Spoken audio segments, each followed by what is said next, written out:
Hola, ¿cómo están?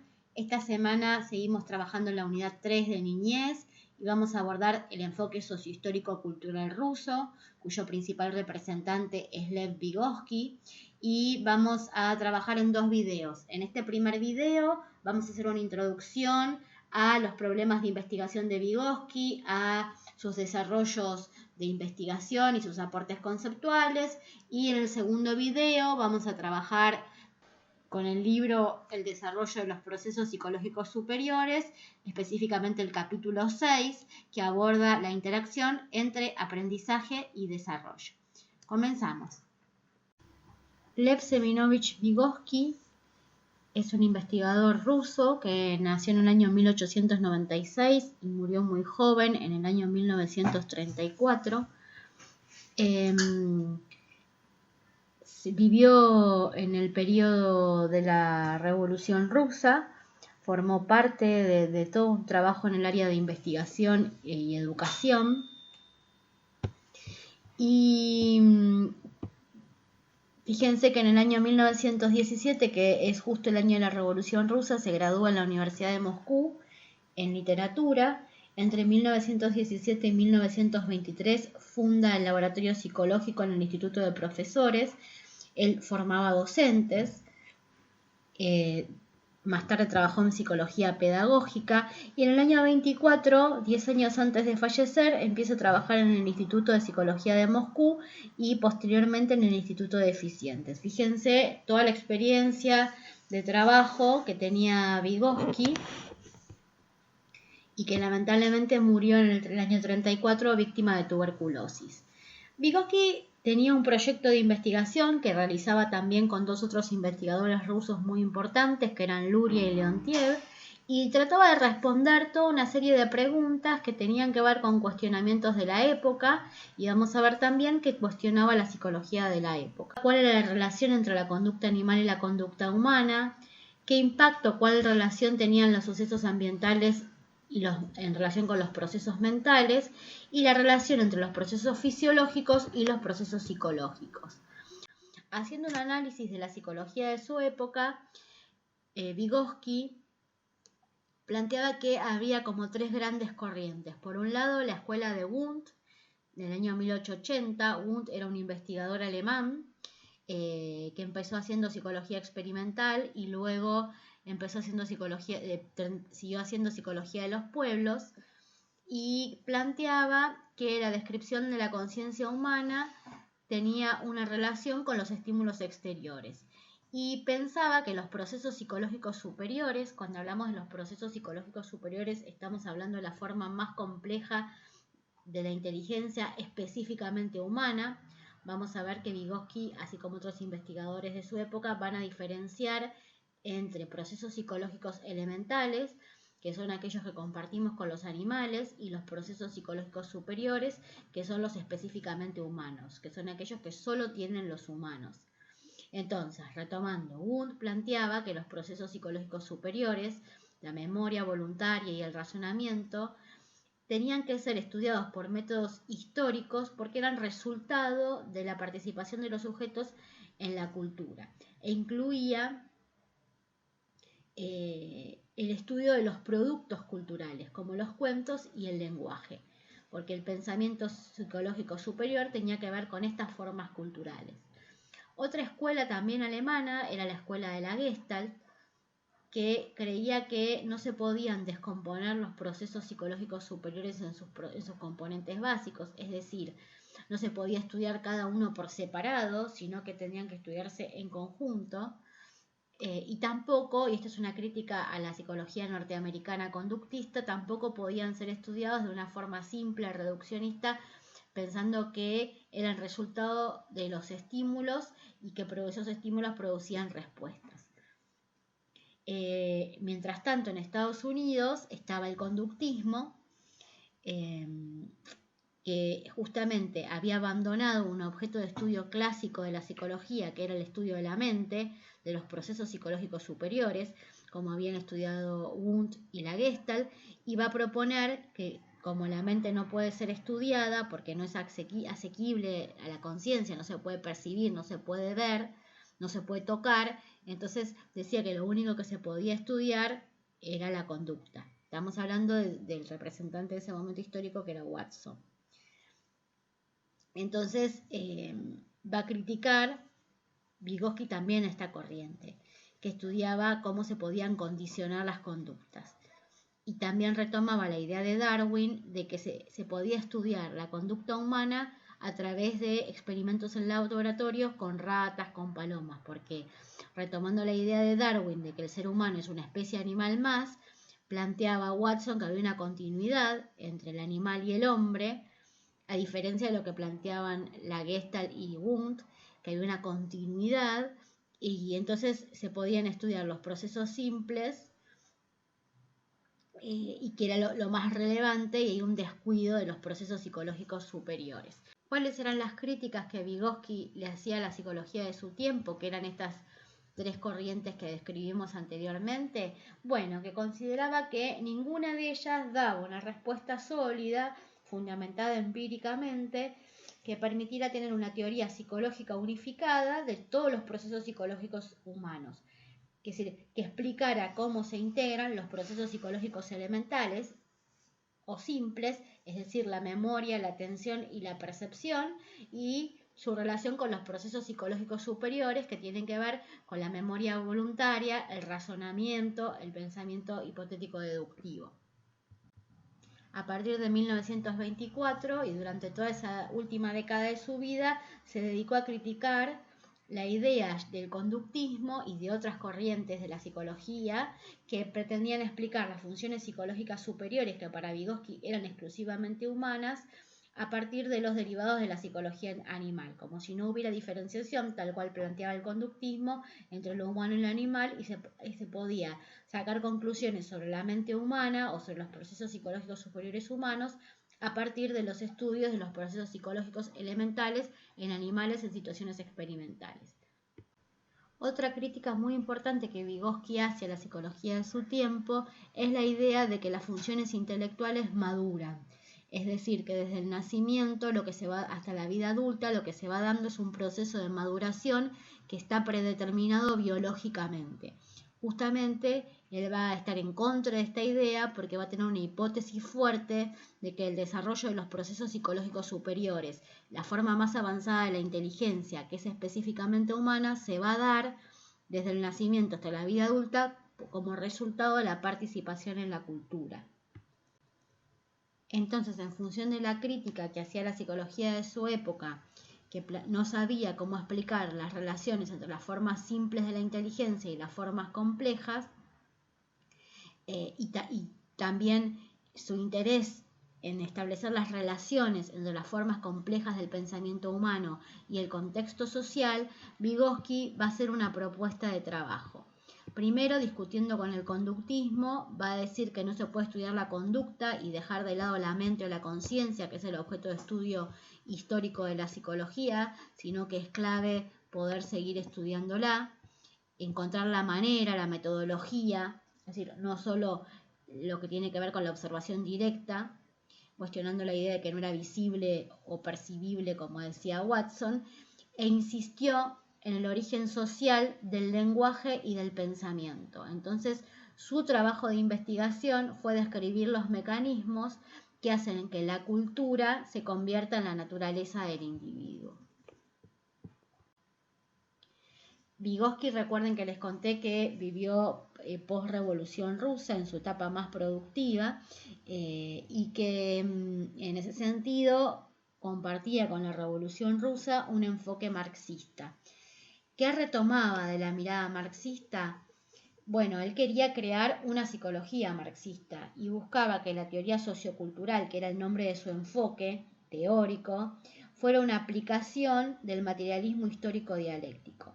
Es ese materialismo histórico dialéctico que trabajaba Marx le permitió resolver problemas contemporáneos de la psicología.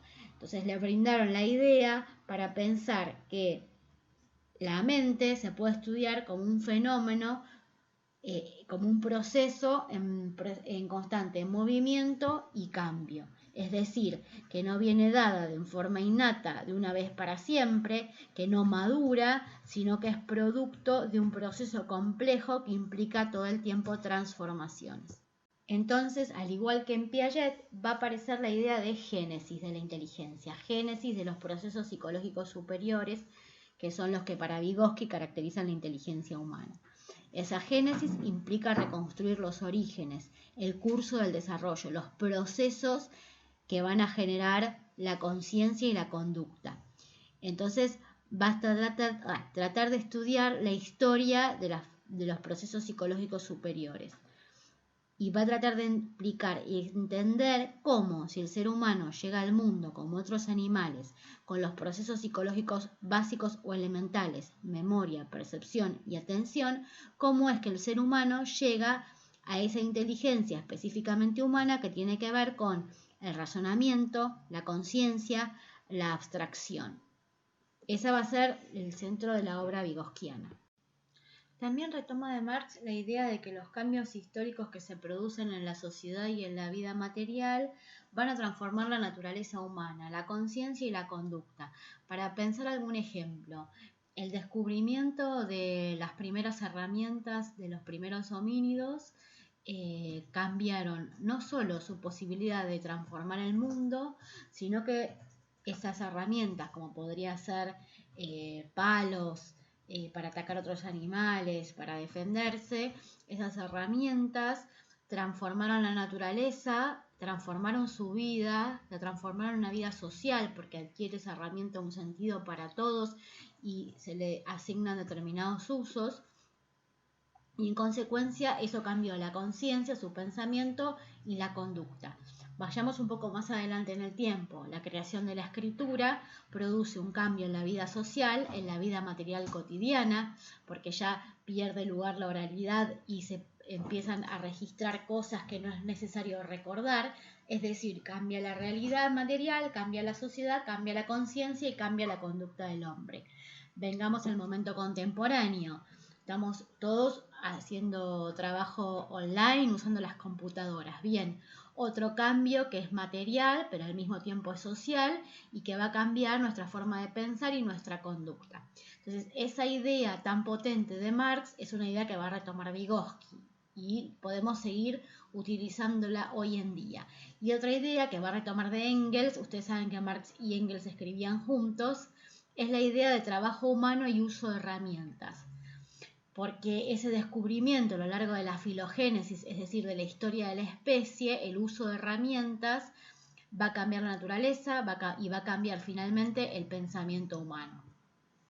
Va a retomar de Engels en Dialéctica de la Naturaleza la idea de que los animales están en el mundo y su sola presencia transforma la naturaleza, pero que el hombre no se va a conformar con estar en el mundo, sino que va a hacer herramientas para transformar ese mundo, para transformar la naturaleza, para dominarla, para ponerla a su servicio. Entonces ahí aparece ya para Engels y también para Vygotsky, que retoma este autor, la idea de una diferencia radical entre el hombre y el resto de los animales. Hasta aquí las ideas que Vygotsky va a retomar de Marx y Engels. Pero Vygotsky ahí ya empieza a hacer sus propios aportes. Con esta base teórica de estos dos autores, va a aportar la idea de mediación, entendiendo que tanto la herramienta que describen Marx y Engels como el signo, que es el lenguaje, son instrumentos de mediación. ¿En qué sentido? En que la herramienta hace que el hombre no tenga un contacto directo con la naturaleza, porque está mediada, hay una relación indirecta entre él y la naturaleza, está la herramienta, está la computadora. En este momento histórico, ¿no? Obviamente, en el momento histórico de Vygotsky, pongamos la escritura o cualquier otra herramienta que permite transformar la naturaleza. Y la otra mediación, la otra relación indirecta que aparece en la historia de la especie, en la filogénesis, va a ser el uso de signos, va a ser la aparición del lenguaje.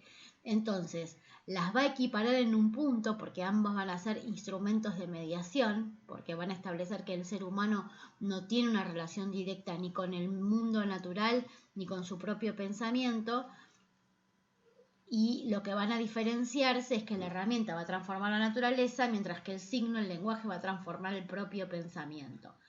Cuando Vygotsky está pensando en el signo, está pensando en sistemas de signos como el lenguaje, la escritura, los números, que son creaciones humanas que se fueron dando a lo largo de la historia y que a medida que se fueron creando, fueron cambiando la propia sociedad y fueron transformando el desarrollo cultural de esa sociedad hasta llegar al día de hoy. Acá Vygotsky nos da una primera pista de este intento que él tenía de relacionar los procesos psicológicos elementales propios de los animales con los procesos psicológicos superiores propios del ser humano. Entonces, un elemento central es que el hombre no solo va a tener herramientas para transformar el mundo, sino que va a usar signos. Estos sistemas de signos que son una creación cultural y que una vez que se crearon, transformaron al propio ser humano, transformaron su pensamiento. Entonces, para él va a haber un vínculo entre las formas tempranas o elementales o básicas del desarrollo y las formas tardías, que son los procesos psicológicos superiores. Ese vínculo va a ser que a la herramienta, que es lo primero que utiliza el ser humano, como cualquier animal, porque cualquier primate, mejor dicho, porque los simios también dominan herramientas, dominan palos, dominan ramas para lograr objetivos. Lo propio específico del ser humano va a ser que a esa herramienta le va a sumar los sistemas de signos. Entonces, lo que nos va a diferenciar de los animales, el cambio evolutivo, tiene su origen en el lenguaje, en la sociedad y en la cultura. Recordemos que para Vygotsky los procesos psicológicos superiores se dividen en rudimentarios, que son aquellos que se adquieren a través del desarrollo y la participación del niño en la cultura, que tiene que ver con el lenguaje, y los procesos psicológicos superiores avanzados, que son la abstracción, el pensamiento hipotético deductivo, la memoria voluntaria, el razonamiento, que se van a adquirir a partir de la participación en actividades sistemáticas del trabajo cognitivo sobre todo lo que tiene que ver con el conocimiento científico, y el lugar donde eso va a suceder es la escuela. Entonces tenemos dos tipos de procesos psicológicos superiores: los rudimentarios, que se adquieren solamente por el hecho de participar en la cultura, y los avanzados, que se van a adquirir por participar en una institución específica que tiene que ver con la sistematización del conocimiento científico, que es la escuela. Las formas, entonces, los procesos psicológicos superiores en su conjunto no se van a dar por la maduración biológica, sino por transformaciones cualitativas. Vygotsky va a decir que son dos líneas de desarrollo: una línea de desarrollo natural, que tiene que ver con los procesos psicológicos elementales, y una línea de desarrollo cultural, que tiene que ver con la posibilidad de que cada nuevo sujeto que llega al mundo inicie un proceso ontogenético de desarrollo individual que le va a permitir, por su participación en la cultura, la adquisición del lenguaje. Entonces, los niños pequeños inician usando herramientas, todavía no tienen el lenguaje. Es decir, que al igual que los primates, tienen inteligencia práctica que implica el uso de herramientas, pero a la par, por su participación en la cultura, se va del desarrollo del lenguaje. Entonces, va a ser la combinación del uso de herramientas más el uso de signos alrededor de los 2 años lo que va a generar los procesos psicológicos superiores rudimentarios. Vygotsky lo que nos está diciendo es que la interacción social va a transformar la inteligencia práctica, porque la inteligencia práctica lo que hace es operar con herramientas dentro del campo visual y una acción inmediata del sujeto.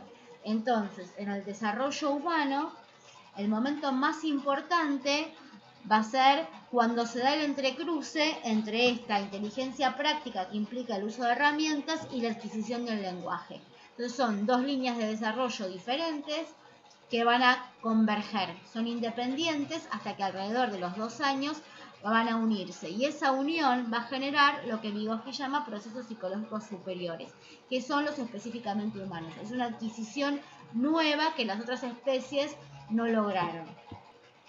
Es decir, que el ser humano En tanto especie animal, comparte con los primates los procesos psicológicos elementales, es un periodo preverbal de inteligencia práctica, es decir, que puede hacer uso de herramientas e instrumentos comparables al que pueden hacer los monos. Sin embargo, cuando aparece el lenguaje por la participación del niño en la cultura, esa incorporación y esa unión entre la herramienta y el signo transforma radicalmente la actividad práctica del sujeto. Entonces Vygotsky va a hablar de un uso específicamente humano de las herramientas.